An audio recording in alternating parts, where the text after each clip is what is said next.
നവകേരള സദസ്സിനിടെ youth Congress KSU പ്രവർത്തകരെ മർദ്ദിച്ച കേസിൽ ചോദ്യം ചെയ്യലിന് ഹാജരാകാൻ സമയമില്ലാത്ത ഗൺമാൻ അനിൽകുമാർ കഴിഞ്ഞ ദിവസം ജില്ലയിലെത്തി.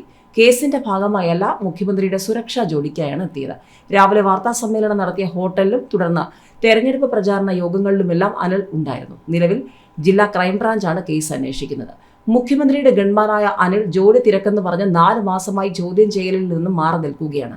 കഴിഞ്ഞ ഡിസംബറിൽ മുഖ്യമന്ത്രി സഞ്ചരിച്ച നവകേരള ബസ്സിന് സമീപം മുദ്രാവാക്യം വിളിച്ച യൂത്ത് കോൺഗ്രസ് സംസ്ഥാന സെക്രട്ടറി അജയ് ജുവൽ കുര്യാക്കോസിനെയും KSU ജില്ലാ പ്രസിഡന്റ് AD തോമസിനെയും നിഷ്കരണം മർദ്ദിച്ച കേസിലെ പ്രതികളാണ് അനിൽകുമാറും മറ്റൊരു സുരക്ഷാ ജീവനക്കാരൻ സന്ദീപും, കണ്ടാലറിയാവുന്ന മറ്റ് 3 ജീവനക്കാരും.